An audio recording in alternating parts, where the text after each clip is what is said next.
Thank you.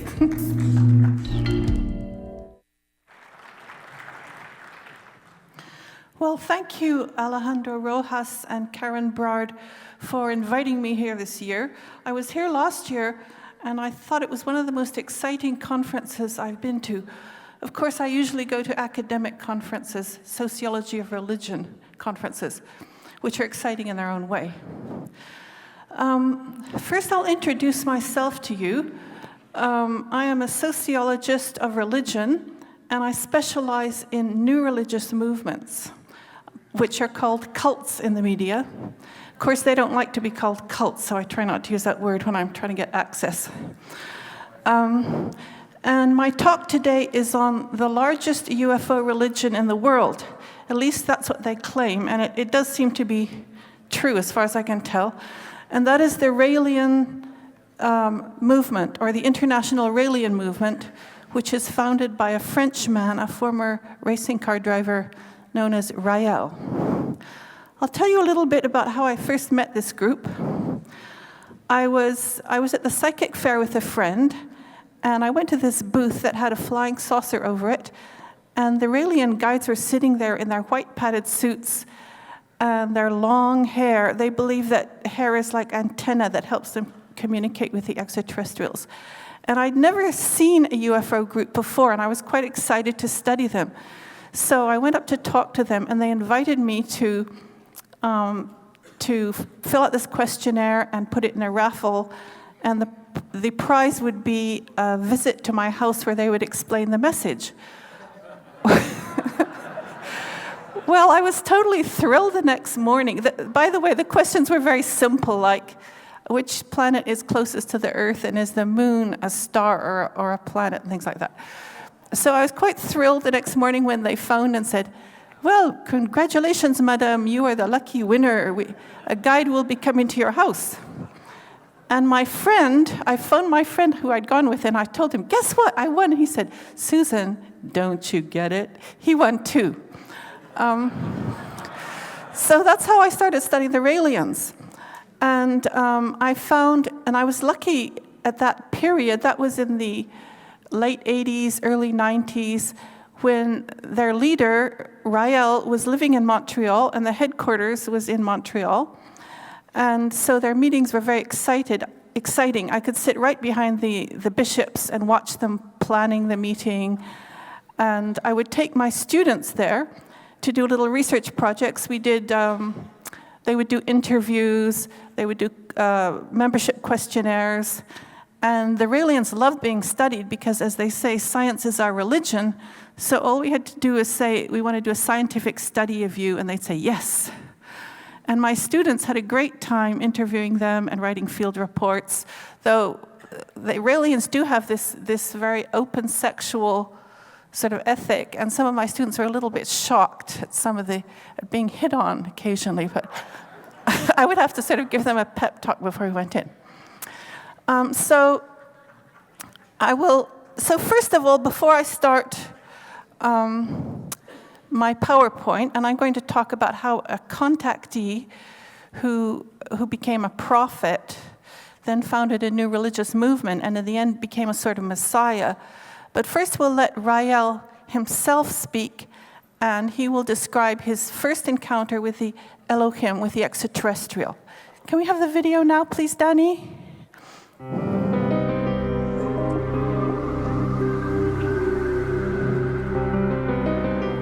I was a journalist, and I was going to my office at about 9 a.m. in the city of Clermont-Ferrand, in the center of France. And then I went to a volcano named the Puy de la Sola in the mountain. I didn't know why I had this strong feeling to go to this place. And when I arrived in the volcano, I said, why am I there? I have a lot of work to do in my office. And then I saw this flashing light in the sky, very strong. And slowly appeared something like a bell made of very shining silver metal, slowly coming down without any noise. So I was so happy to see that, because I said, wow, that's what people call a UFO, and it will disappear. And I was sure of that. But then it came slowly, come down and closer to me. It was maybe 7-meter diameter, and a trap door was open under the craft. And then I realized, wow, if it opened a trap door with a stair on it, somebody will come outside. So maybe it's dangerous to be there. So I was ready to run away, but I wait a little, say, I want to see. If I see any gun or anything looking dangerous, I will run away. But I wait, and I saw a small man coming outside. First thing I was watching was a hand. Is there a gun? Nothing, empty. And then he was walking toward me, and the face was so full of love, so peaceful, and like I felt love. And that was the beginning of the story.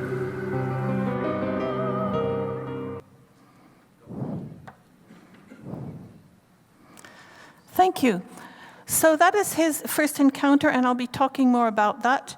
I just don't want to forget to tell you about my book, Aliens Adored, which is the result of a 15-year research on the Raelians. You can get it at Amazon. Unfortunately, I forgot to bring any copies. Okay, so Rael, the Raelians call this the world's first atheistic religion, and they claim up to 85,000 members in 80 countries. Now, they probably aren't 80 countries. Of course, membership is hard to figure out because even the mainstream churches inflate their memberships.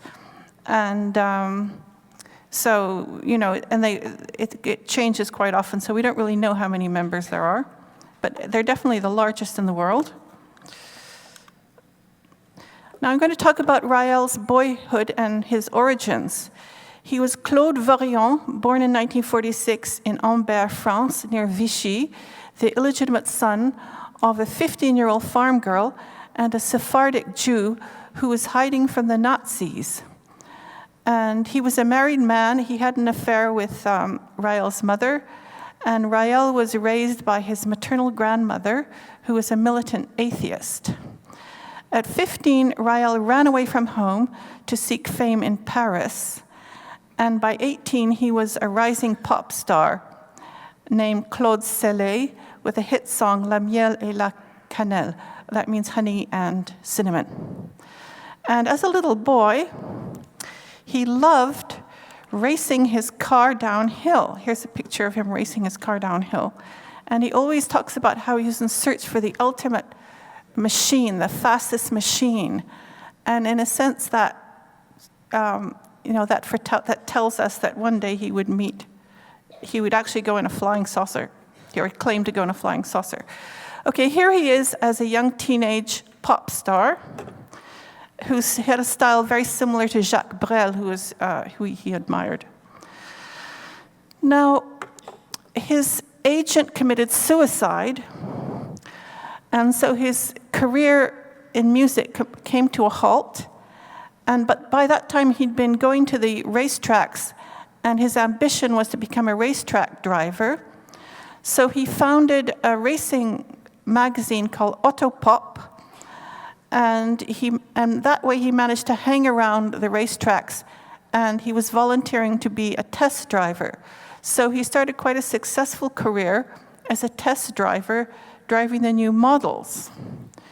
But then what happened is they passed a new law in France that you couldn't drive over a certain kilometers an hour on the highway, so he could no longer drive.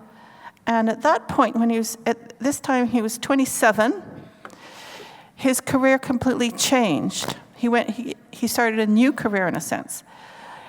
In December 1973, he went for a walk on the Puy de las Olas volcanic mountain, and as he explains in his video, he saw a flying saucer descend, and this little man get out who was smaller and greener than human, who communicated with him telepathically and invited him to come every day for 6 days and gave him a sort of Bible lesson or teachings for about an hour and a half that Rael would write down in a notebook.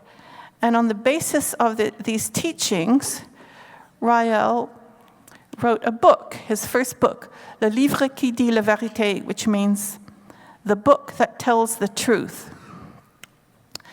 And in this book, he tells us that the extraterrestrials created us from their own DNA, that they're very concerned that we're going to blow ourselves up because after Hiroshima, we're in grave danger, and also that they will be returning in the year 2025 to give us their wealth of scientific knowledge if we acknowledge them as our ancestors and try to make the world a peaceful place. Now, Rael was interviewed many times on the radio and became quite a famous media star. Here's pictures of him on the radio and television. And the same year, he founded, or in 1974, the year after his encounter, he founds Madech, which is a sort of ufology club dedicated to trying to realize the aims of the Elohim. Oh, I don't know if I mentioned, but the Elohim are the names of the extraterrestrials that he encountered, which he says live on their planet, which is in our galaxy.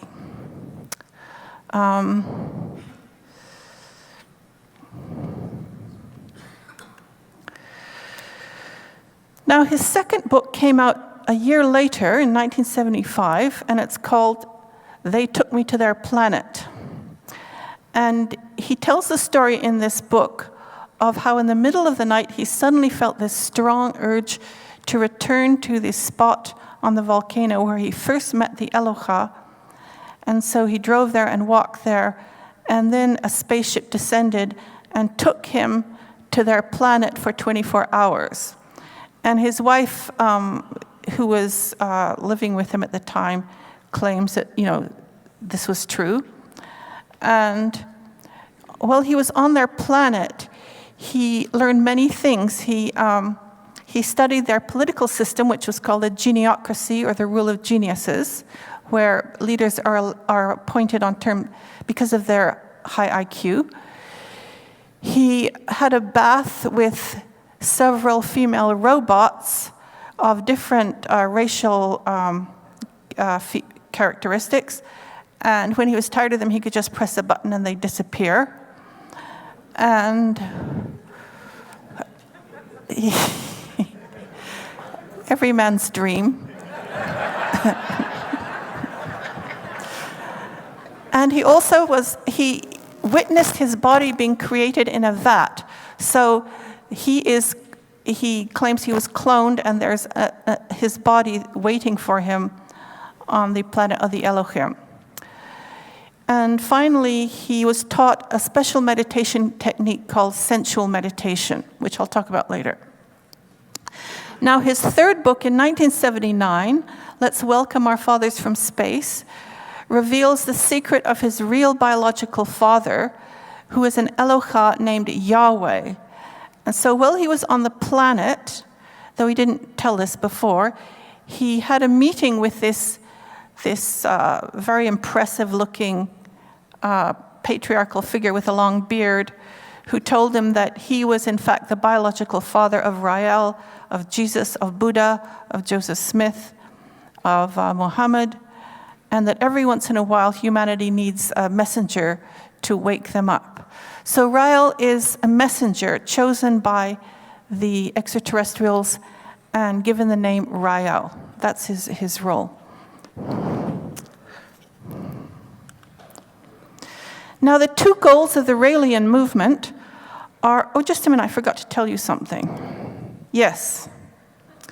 First of all, he founded Madech, a ufology club, and then he didn't like the way it was being run because the organizers had taken it over and were starting to invite other contactees in to talk and just trying to make money. So he disbanded it and started the Raelian movement, which is much more of a religion. And he put the building blocks of a religion in place. He made a very strict authority structure where everyone has to obey him because he's the guide of guides. No one else is allowed to talk to extraterrestrials. And there was a meditation technique and an ethical system. So it starts to look much more like a religion. So the two goals of the Raelian movement are first to spread the message, and the message is of our extraterrestrial origins, and also the hope that they will come back and bring to us their scientific knowledge. And a strong part of the message is we must stop making war, we must stop using weapons we must stop using science for destructive ends. To make nuclear weapons, we should use it to save human life, to prolong life. And this is, of course, where cloning comes in that I'll talk about later. The second aim of the Raelians is to build the embassy to welcome the Elohim who will return on or before 2035.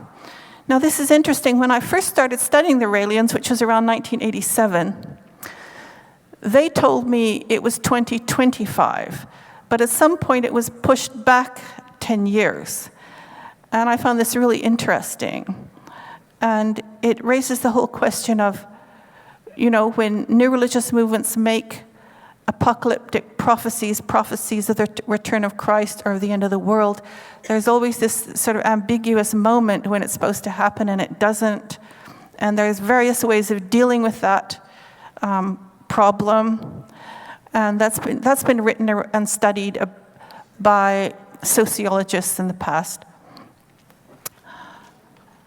So these are the two things the Elohim want him to do. Now this is a Raelian spreading the message, standing on the street selling the book that tells the truth. And the way it's done is they have to buy it themselves, buy a bunch of books, and then sell them, and then donate the money to the embassy, to the fund which is supposed to help build the embassy.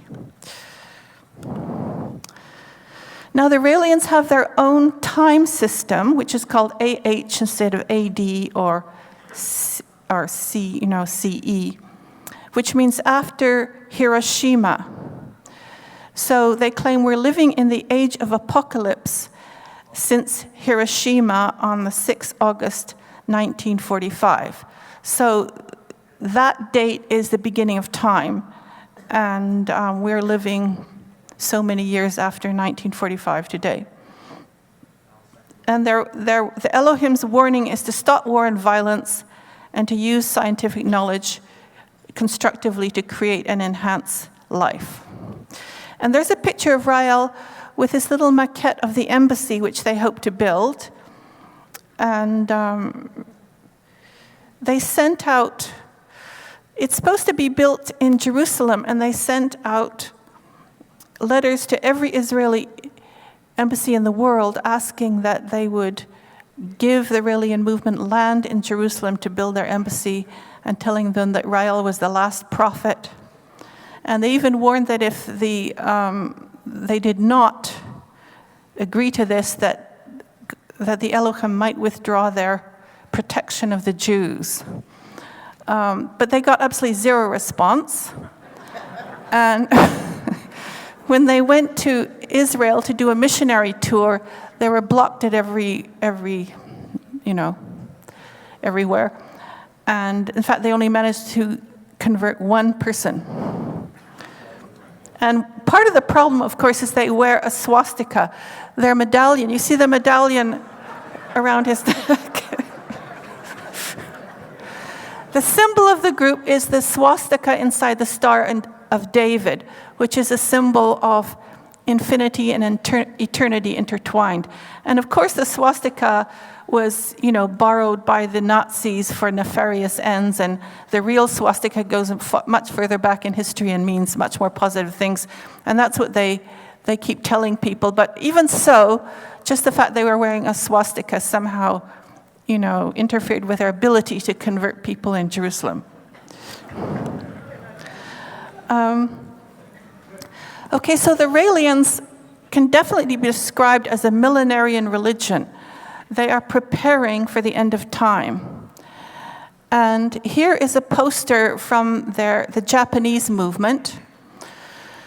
And it shows on your left the people who have not joined the Raelian movement, and they have blockheads, and they're sort of sexually frustrated and inhibited, and they're wearing lots of clothes, and they're very conformist.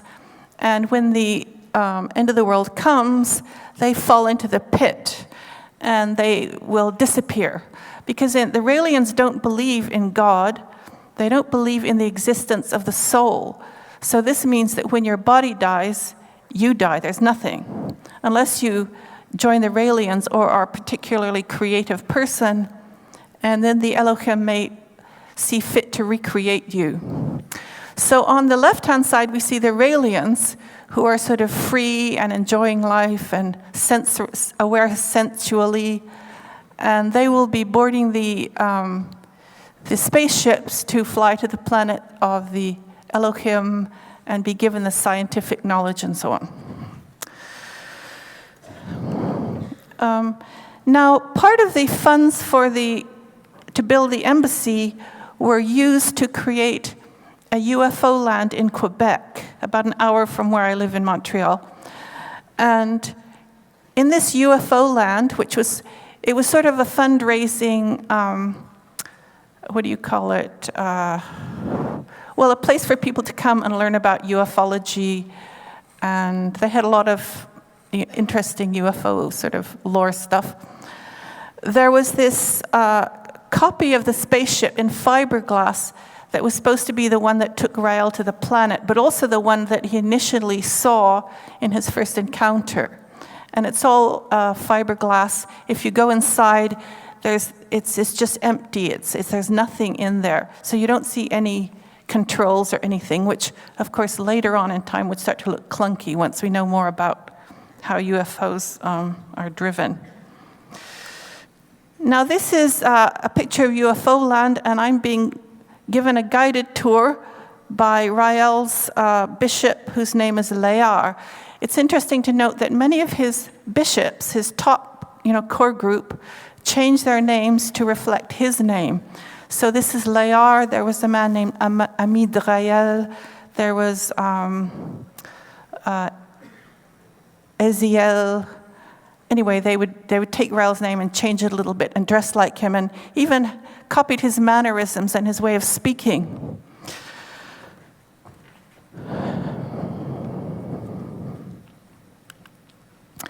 And this is a photo I took of Rael in his study, where you see the embassy right behind him, and that is the study he had in UFO land.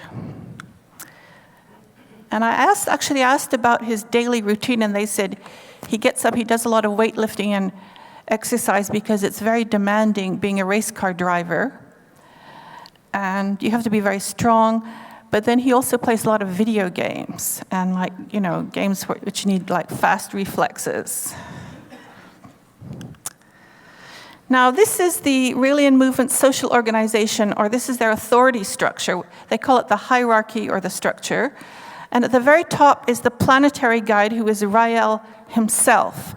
But he's re-elected every 7 years, so technically they do have the power to depose him.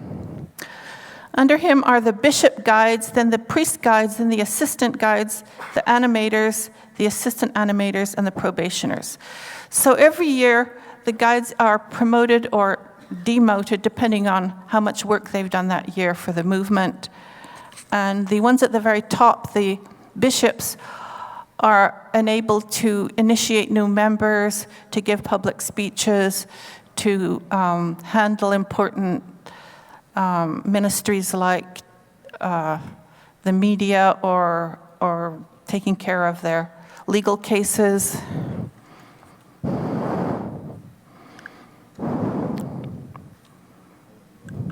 What happened here? Oh. This is a picture of Rael the year after his first encounter, when he chose his guides who were to be his assistants. As you notice, at this point, they're all male. Nowadays, a lot of them are female. And he took them to the same spot on the rock plat where he first saw the Eloha, and he showed them how to telepathically communicate with the extraterrestrials. So the extraterrestrials are still important in the Raelian movement. The members communicate with him through various ways, but nobody's allowed to say, I got a special message from the Elohim, of course. Here is a photograph one of my students took when we met the Raelians in this little club in the gay village, this very strange little club. And he's surrounded by his bodyguards and his guide, and also his girlfriend, who was this Quebec ballet dancer named Sophie. This shows the geographical organization of the Raelian movement and how they're in different countries, and really how big they are and how widespread they are.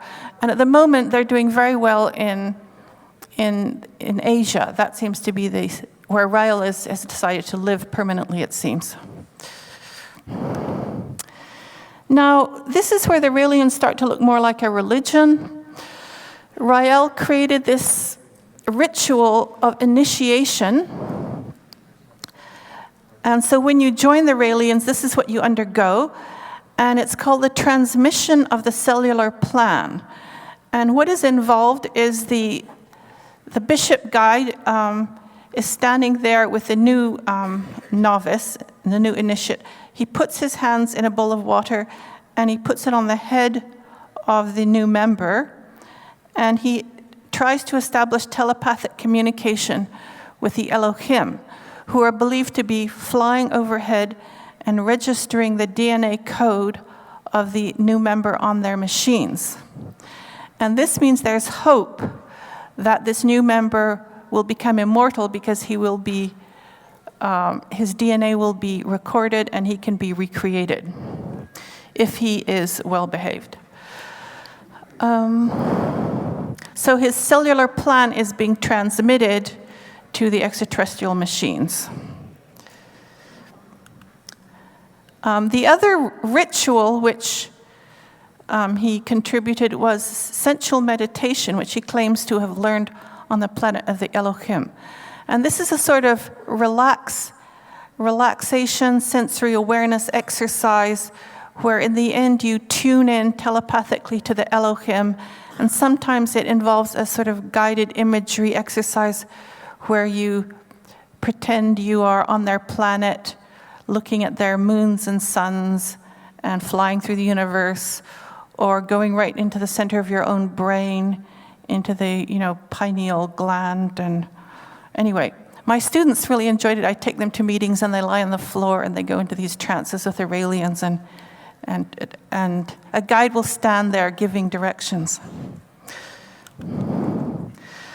So here is Rael teaching sensual meditation techniques to his followers in France at one of their summer camps. And here's one of the summer camps they had in Quebec. And actually, people wear these white jalabas, but for part of the workshop, everybody walks around naked.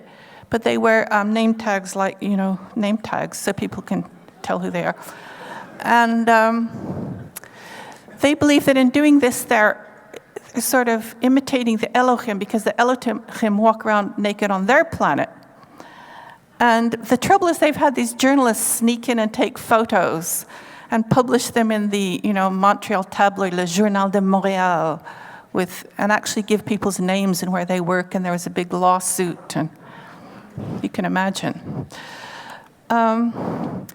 Okay, now there's an interesting feminist aspect to Rael, if you can call it that. I thought a lot of feminists might argue differently. He says the age of apocalypse is the age of woman, and that men have to strive to be more like women, more sensual and calm. And he says that the extraterrestrials, he says the most feminine woman in the world, who was his girlfriend at the time, Lisa, who was a beautiful Japanese girl. He says this most beautiful woman in the world is only 10% as feminine as the extraterrestrials. So the Elohim are more feminine, 90% more feminine than the most feminine woman on earth. And so there's this ideal of being very, very gentle and calm and so on. And he started to appoint more women bishops. And here you see him on the right sitting with Dr. Brigitte Boisselier, who is a French scientist who joined the movement and started promoting the company they created for cloning. It was called CloneAid.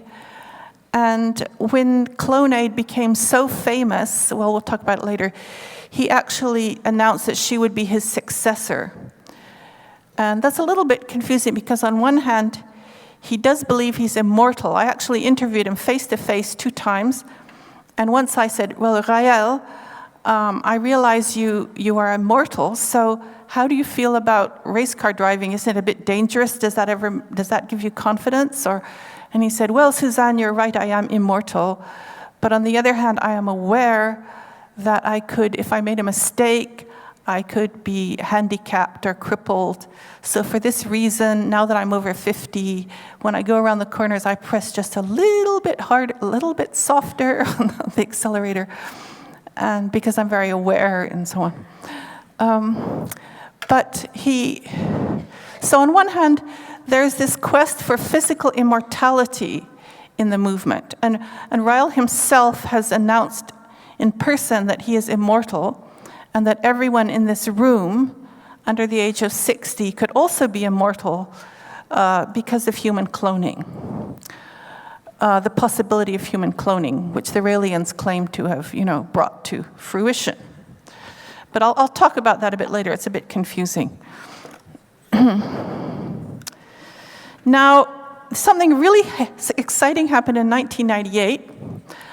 I opened up my email and I got this message from a Raelian who lives in UFO land and knows everything's going on. And he said, he forwarded me this announcement that Raël had been told by the extraterrestrials, by the Elohim, to create an order of Raël's angels, which would be sort of like Catholic nuns.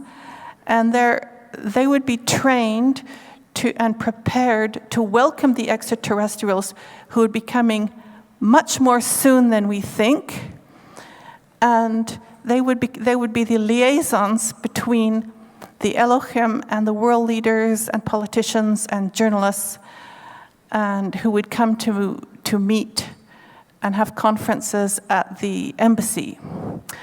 So I thought this is really exciting because now he's upping the apocalyptic ante, and he's starting something really different and creative. And before that, the other thing is the Raelians have always been what I call sex unity. In other words, the idea is that men and women are totally equal. They have exactly the same intellectual potential. They can do any jobs, whether it's parenting or leading a country. But now he's created something which is only for women, and only women have the ability to join the secret society, which actually gives them quite a lot of power in the movement and potentially in the world if the Elohim ever do show up. So here we see Raël with 3 of his top angels, and Brigitte Boisselier, the scientist, who's a white angel, and Raël's girlfriend, the ballet dancer, who's a Mother Superior angel, and his Kasuo, his Korean angel, who is also a Mother Superior. I'll just show you how this works. Yeah. So they had 6 ranks of angels, and women could volunteer to be an angel by filling out an application and put their photograph, and Raël would choose them. And then they would meet at his condo for training on how to please the extraterrestrials. And I brought my students. I asked my students, would anyone like to come with me and volunteer to be my research assistants to find out what the angels are up to? And they said, yes, everyone in the class wanted to come. So it wasn't very good because there are far too many of them. But anyway, we interviewed 12 angels, and they wouldn't tell us anything. I think they'd been told what to say to us because they all gave us stock answers. So we never really found out about the training. But we did find out that there are two types of angels. There's the pink angels, who are celibate and must save themselves for the extraterrestrials, but they are allowed to practice on Rael because he is... Sorry. Well, because his father's an extraterrestrial, so he's part extraterrestrial. But the white angels they're allowed to have a normal life. They have boyfriends and jobs and so on. And their aim is to try to bring more women into the movement, which they do by saying, is there any other religion that allows women to be bishops and gives women so much spiritual power? And they organize parties and events and so on. Okay, here is a picture of me with a white angel. And her name is, well, actually I won't tell her name because I didn't ask her permission, but she is a white angel, and this was taken at UFO land. And then something really interesting happened. Raël started to, and Brigitte Boisselier had already started giving lectures on human cloning, and Raël had written a book called Yes to Human Cloning, and they started to network with scientists, like very reputable, famous scientists. And then they held a press conference where I think it was 30 Raelian angels volunteered to be the cloning mothers. And of course, being a cloning mother is kind of scary. It's an experiment. But here were women actually volunteering to give their bodies for this experiment. So the press got very excited about that. I took my students and I think they photographed this picture, one of them. And here you see Raël. On his left is Brigitte Boisselier, and on her left is Marina, who is her daughter, who was supposed to become the very first cloning mother. And on Raël's right is Anushka, a beautiful French girl, and so on. These are all people who came to my class and presented before my students. Okay, so human cloning, it really looked like it actually might happen. And Raël was invited to go before the Senate in the US, before American Congress, and give a talk on cloning with Dr. Brigitte Boisselier. And as this Raelian says, Raël wasn't invited. Brigitte said, if my spiritual leader doesn't come, I won't go there. So Raël acted in a way of being invited. And the clonate laboratory was operating, supposedly, and 4 scientists were working on it. And a millionaire who'd lost his baby gave an enormous amount of money to them and asked them to clone his baby. And there's actually a FDA raid on one of their labs in the US. Here is Brigitte Boisselier, who gives her philosophy of cloning. And here are 2 very reputable world-class scientists, Savarino Antinori and Panos Zavos, who were working on cloning, human cloning. So it's really amazing. Like the Raelians came in at exactly a time when human cloning it wasn't illegal yet. It looked like it could happen. So it was in this very in-between stage, and they became world famous. And by their agenda was very clear to me, though no one else seemed to notice, at least the journalist didn't. Rael's mandate is to spread the message. So by getting in the news about human cloning, they're telling the world about the Elohim. So they're spreading the message. Now, another thing that was happening that was very exciting, on Boxing Day 2002, Brigitte Boisselier, who is a Raelian bishop, made an announcement that they had succeeded in cloning a baby who they had named Eve, and that very soon this baby would be produced and scientists would be able to look at her and they could prove that they had created the world's first clone. They got some high-powered journalists involved in this.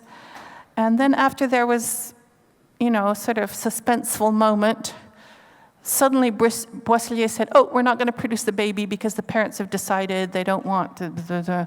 So the baby never materialized. And so then the Raelians were accused of staging a hoax, and the media for quite a while refused to deal with them at all or go to any of their press conferences. But from a religious point of view, from a religious studies point of view, this was very significant because in the Raelian philosophy, the extraterrestrials are superior to humans. They're 25,000 years ahead of us in terms of their technology. They are much more advanced than we are in terms of their consciousness. But if we actually create a human being in the way they did from our DNA, we are becoming like them or almost equal to them. And Rael started talking about Elohimization, how humanity is undergoing an Elohimization. So, of course, if people become equal to the extraterrestrials through being able to clone and do space travel, well, then we don't necessarily need them to come back in 2035. So this is a very interesting point in terms of their apocalyptic agenda. I'll just show you some of their. Do I have till 2:15? Is this correct? Okay, so I'll stop at 2 and we can ask questions.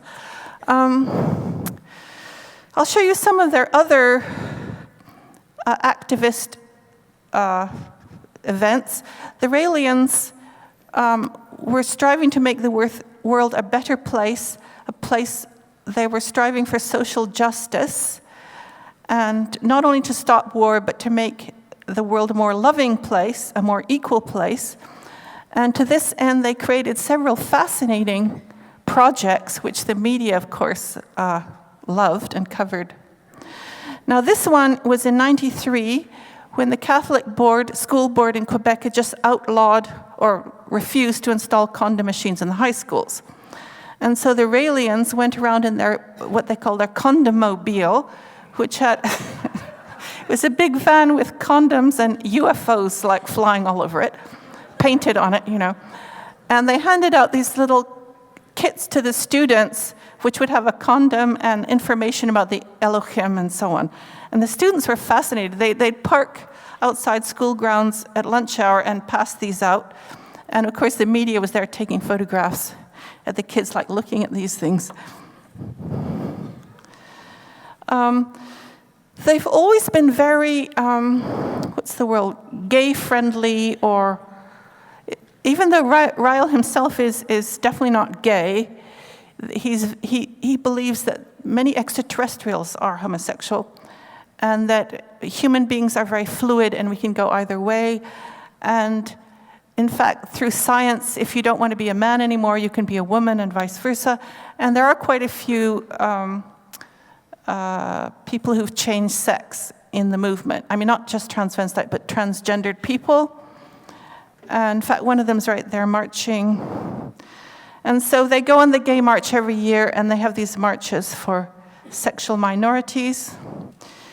It says, no place for homophobia, racism, sexism, fascism, hate. These are Rael's angels on a march. I think it's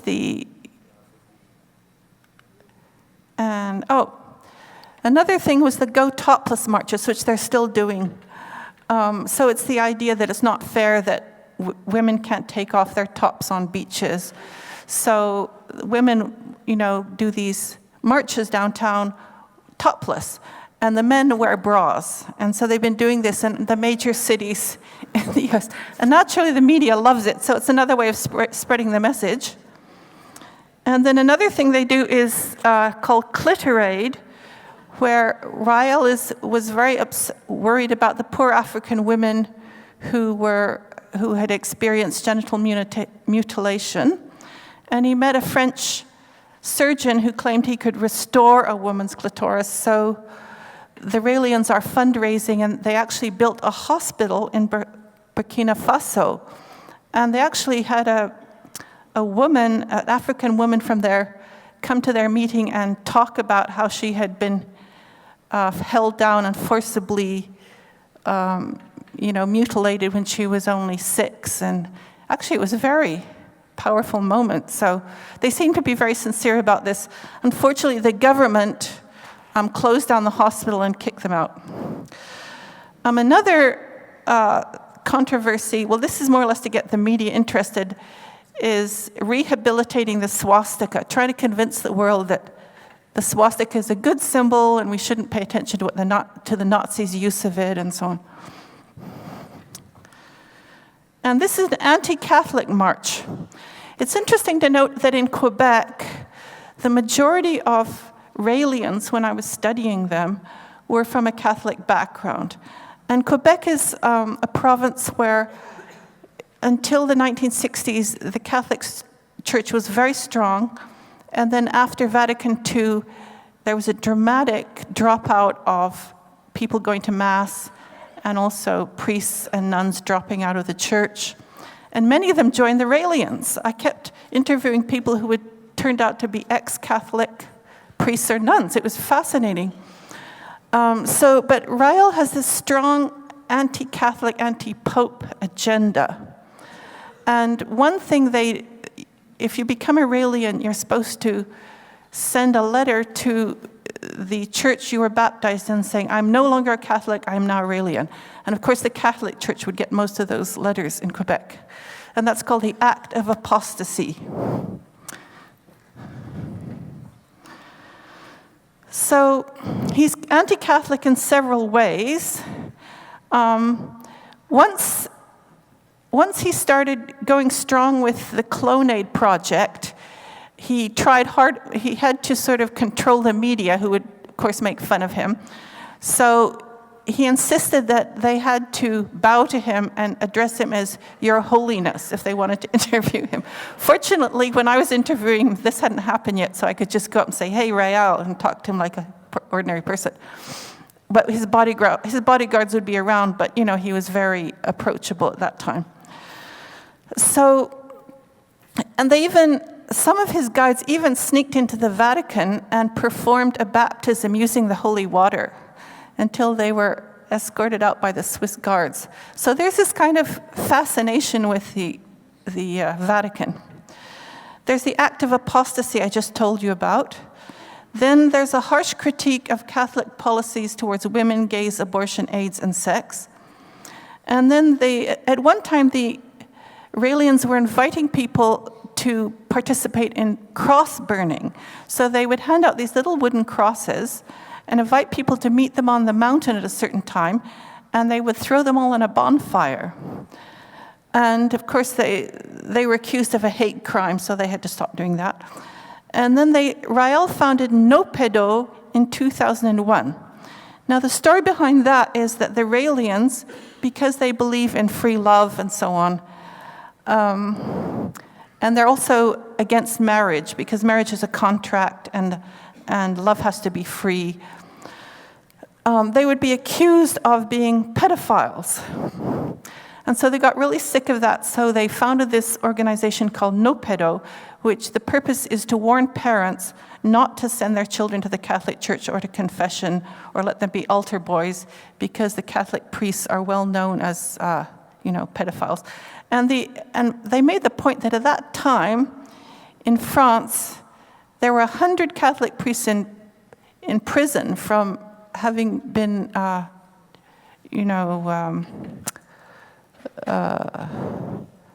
judged as pedophiles. Finally, criticism of the Pope, right? And here is the Pope himself. Oh, no, this isn't the Pope, sorry, this is Gabriel Funes. And the Catholic Church, oddly enough, did make a statement that it's quite possible there is extraterrestrial life, but then the problem is, how can we convert them to the Catholic Church as quickly as possible? Now, I guess I have time to talk about this. One thing that's really interesting about the Raelian movement is they're quite unique. When I started studying them, I had never studied any UFO religions. just other religions. And when I started studying the other ones, I realized that nearly all of them are based on theosophy, on the ascended masters, on Helena Blavatsky, basically on Oriental, Buddhist and Hindu doctrines about enlightenment and so on, and reincarnation. But I don't think Rael knows anything about this stuff, and his religion is based on the Bible, which he interprets in a literal way as an account of an extraterrestrial colonizing the planet Earth. And it's based on science, and it's also based on Voltaire and the philosophers of the Enlightenment. But if you look at these other UFO groups, which I've listed here, they all have a strong foundation in theosophy. And the other interesting thing is, actually I started thinking about this when I was interviewed by a journalist, and he said, everything you've told me so far is very upbeat and positive, that you've told me about the Raelians. But is there a dark side? And, as a researcher in this area, I find that journalists and anti-cultists are often suspicious of me, that I'm either being paid by the Raelians to say nice things, or that I'm a secret Scientologist or something. But actually, I'm just a humble researcher who's trying to be value-free and objective, and do the job and write accurate studies of these groups and use sociological analysis, use theories. So anyway, that's my agenda. I just thought I'd put that in, let you know. But anyway, so I started to think, is there a dark side? And I realized, well, they don't have any evil extraterrestrials. And these other groups all have, most of them anyway, have evil extraterrestrials. In fact, this morning I was sitting in on an experiencing group, and this man stood up and he asked if we believed that extraterrestrials were evil or if we believed they were good. So there's this very interesting sort of vote, and everyone in the room sort of said they're mixed, which I thought was fair. So Ashtar's command definitely has evil extraterrestrials, because they delayed the landing of their spaceships. Here's Madame Blavatsky of the Theosophical Movement, and her ascended masters, like El Morya, in fact, are very much like the extraterrestrial teachers you find in UFO religions, and they have the same function. They're sort of wise, enlightened people from another dimension. Here we have the Nubians, and I actually wrote a book on them too. They're a really fascinating group. And they went through a phase of identifying their leader as the man from Risk, an extraterrestrial, and they went through a phase of being very interested in UFOs and so on, which actually is continued throughout their history. But they're more of a black Hebrew or black Muslim group. They're very eclectic, so it's hard to describe them. You have to read my book. Then we have Heaven's Gate, the two, the notorious 1997 mass suicide. And in this picture, you see Rob Balch, the blonde man here, who's actually a friend of mine. He's also a researcher in this area, a very distinguished sociologist. And he justified going in undercover, doing covert research, because he said that they believe in evil Luciferians who are walking among us on Earth. So if he came in and saying, I want to research you, they'd probably think he was an evil Luciferian. So for that reason, he came in and did this undercover research, for which we're very grateful, because he's now been able to, tell us about them. Then there's a Unarius Science Academy, and their leader, Ruth Norman, Uriel, prophesied a mass landing of spaceships in 2001. And then when it didn't happen, evil extraterrestrials were blamed, and she also said her students had, in her previous life, tortured her. And the next leader actually also said in a previous life he was an evil extraterrestrial as well. So, okay, so what Rael has done has positioned himself in the rift between the fundamentalists and the liberals of ufology in 1970s France. In the 1970s in France, there was a spectacular series of UFO sightings that were seen by many people, like hundreds of people, and were very hard to ignore or refute. And that was one reason his book was so popular. But Raël sided with scientific investigators by rejecting the occult or psychological approaches to UFO phenomenon.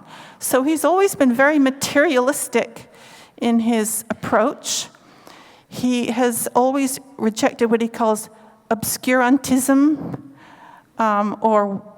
investigating the unknown, the unseen, the mysterious, the spiritual. He doesn't believe there's a spiritual plane, in fact. So he synthesizes the scientific with the religious in a new way that pits the UFO symbol against the crucifix. And the motto of the Raelian movement is, "Our religion is science, and science is our religion." Now what's happening with Raël today? He's becoming a kind of global messiah.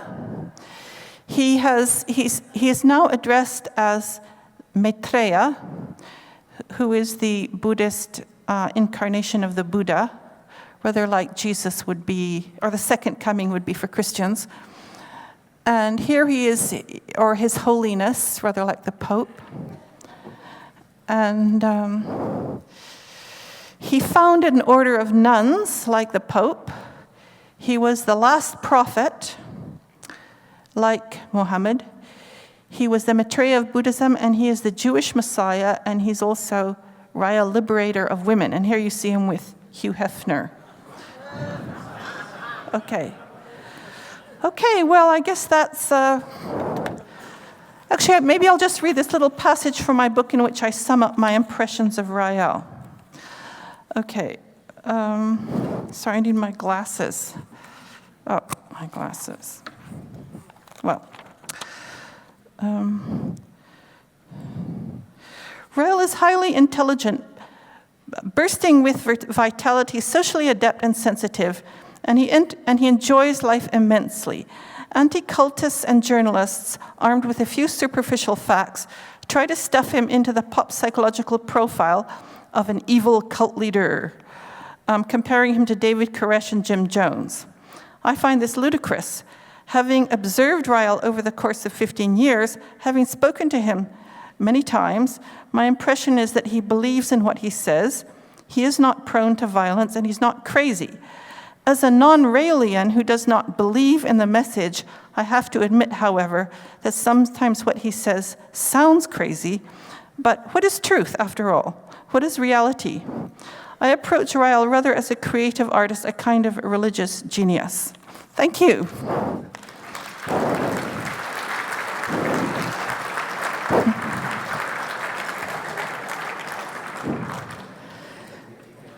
So, if you have any questions, I would be delighted to answer. Yes. You mentioned earlier, like before the 60s, the Catholic movement fell, and you mentioned that a lot of people, like priests, nuns, and people that were Catholic, all of a sudden became Raelians. Do you know, why they suddenly changed to Raelian, to being Raelian, or how the Raelians convinced them that their teachings were right? Because in my experience, it's next to impossible to convince a religious person that to just abandon their beliefs. Okay, that's a good question. Why would, well, I said ex-Catholics became Raelians, so they're already somewhat disillusioned. But this sociologist, Rodney Stark, talked about how if a new religion is to succeed, it must be in an environment that recognizes its language. So Rael uses the language of the Bible. The Elohim is a word in the Bible. He talks about he uses language from the last book in the Bible, Revelations. He just reinterprets it in a scientific framework and in a ufology framework. So these ex-nuns and priests and Catholics recognize the language, Rael talks about Adam and Eve, who were created in a lab. So he just has a scientific kind of explanation of the Catholic myth, if you like, which resonated with these people. Does that answer your question? Yeah, very much. Okay, thank you. Enjoyed your talk. I went to a Raelian retreat last year, and I learned that that's the only religion in the whole world that teaches you not to kill your fellow man, no matter if your God, your government, your family, or your religion tells you to. I thought that was very enlightening. This is true. I mean, I think Rael has a very good statement when he says, even if you're a soldier in an army and your general tells you to shoot someone, you must not do it because you're as responsible as the general. So they have a very radical, nonviolent stance. What is the state of Urinarius Society and the Aetherius Society today as far as the cult survival or new religion survival? Do they have short lifespans? Oh, I just talked to the leader in the Aetherius Society yesterday on the phone. He was very kind to give me, they don't actually release statistics or membership stuff, but they're definitely still going. I know they're going strong in England, in Detroit, in California, so they're still, you know, a going concern. As for the Unarians, I went to visit them a few years ago, and they seem to be, they're very local. They don't really seem to move out of San Diego, where, you know, Cajon, San Diego. So they're not international like the Raelians or the Aetherius Society, but they seem to be very strong and, you know, have a very involved congregation. Thank you.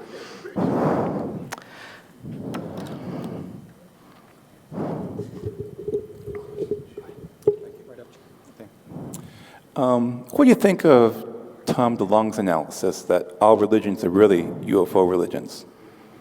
That's from Secret Machines. Well, that would be, you know, Van Daniken's statement and Rael's, and also some of the French ufologists that Rael may have been influenced, like Jean Sandy and Jean Miguel. Personally, as a, you know, scholar of religion, you know, as a, I would not agree with that. Okay, thank you very much.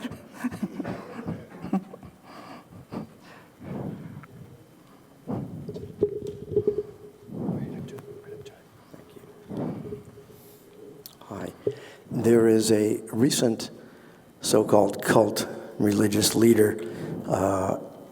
He's dead now, but he lived in India. And this is Bhagwan Sri Rajneesh. And he put forth some similar things with free love and for more respect for women. I wonder if you have looked into his whole thing. Yes. Actually, my very first book was Moon Sisters, Krishna Mothers, Rajneesh Lovers. So it's a study of women in new religions. It's published by, I can't remember which press, sorry. Anyway, there's a chapter on women in the Rajneesh movement and the sacred meaning of being a lover. And so, yes, I've looked into that in some detail. It's fascinating. Okay, thank you.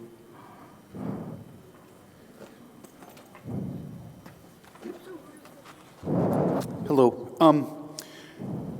How would you compare some of the aspects of where they say the Raelians will be taken off planet to wherever they're going, and the rest of us are blockheads?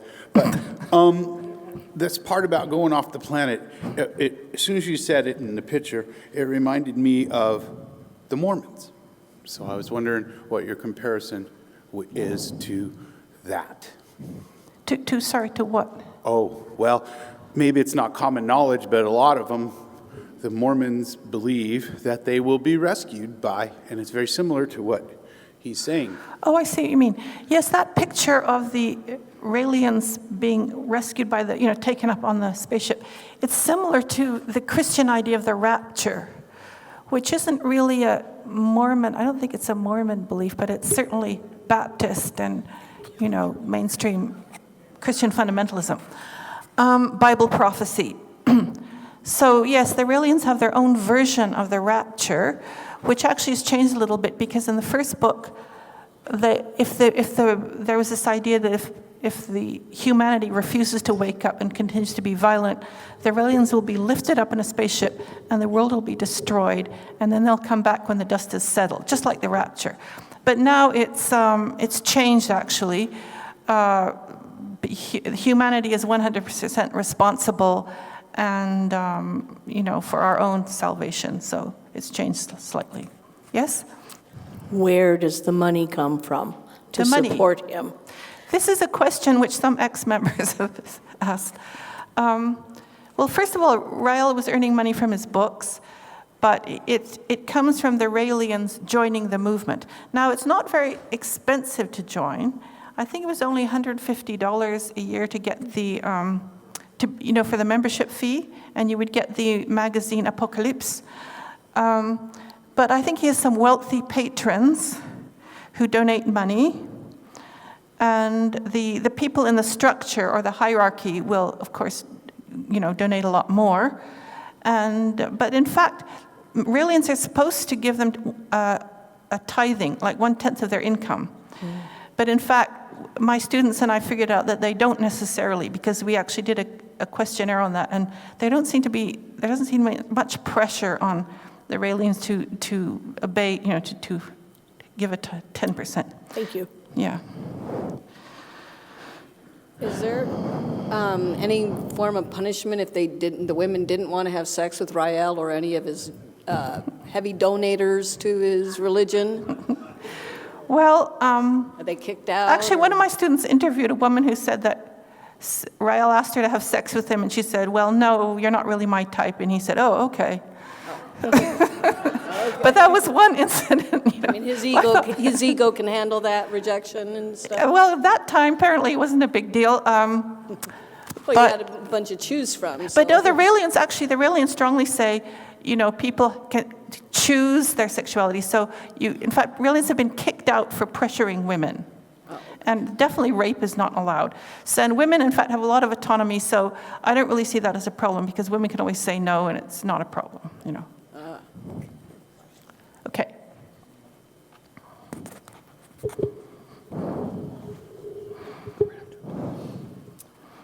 Hi. Hi. I was just wondering, you don't have to answer this if you don't want to, it's kind of personal.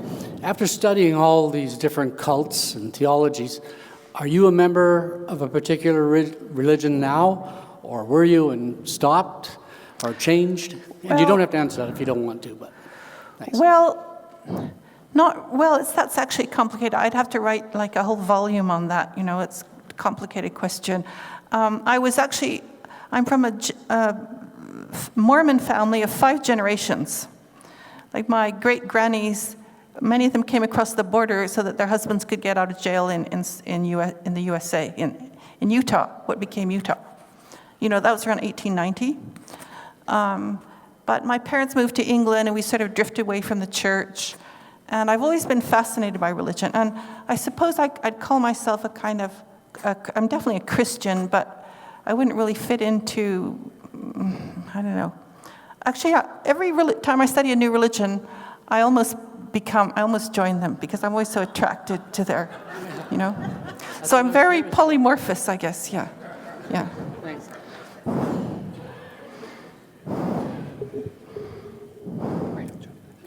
Hi.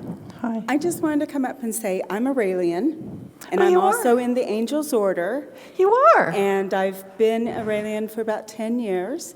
And as religions evolve, also the Raelian religion has evolved, and I would love to invite you to another retreat so you could see some of the changes. I would love to go, thank you. Is there anything you want to say about the Raelians now that you're here? I would just say, if anybody has any questions, I'm here all What's week. your name? My name is Becky, and my partner Ricky is sitting right back there. Ricky, that's the Ricky. No. Oh, no, okay. that would not be the Ricky. Okay. He is my the Ricky. Well, thank you. But yes, if anybody has any questions, because there has been a lot of changes going about, and some of the things that you were saying, not disturbing to me, because I know that it has been that way in the past. but it's definitely not. I have never seen anybody being taken to a room where Rael was so that he could decide if she was worthy or not of having sex with him. Nor have I ever seen that being done. I didn't say that. No, it was just okay. implied. Okay. Yeah. Okay. But if anybody has any questions, I'm here. I just wanted to let you know that we would love to have you come back and visit, and so maybe that would change some of the impressions that you had. Well, I'd love to talk to you. 20 years or so Let's ago. get together for coffee, okay? Perfect. Thank you. Thank you. Okay, 2 minutes.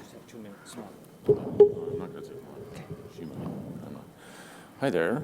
I wonder if you could tell us about the angels as bodyguards.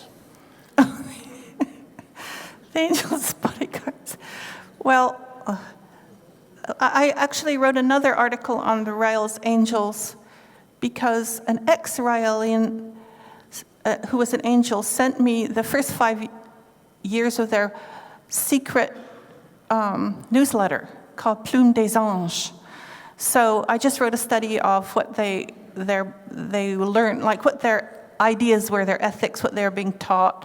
And it was very interesting, a very strange kind of feminism. And one thing actually my students noticed also when they interviewed the angels is they would say, what is your aim? They said it's to protect Rael and to please him, to bring him a glass of cold water and so on, pure water. And the one thing they said is if an assassin tries to shoot him, I will throw myself in front of him and take the bullet in my breast. I thought, wow, cool. And then I found that in several field reports. What? So this seems to be something that the angels are taught, that they will throw themselves in front and take the bullet in their breast. And so when he goes out in public for a while, he would have 2 angels on each side of him, as well as his masculine bodyguards. I thought that was very cool. You know, you could write a murder mystery on that idea right there. Okay, I guess that's everything. Thank you very much.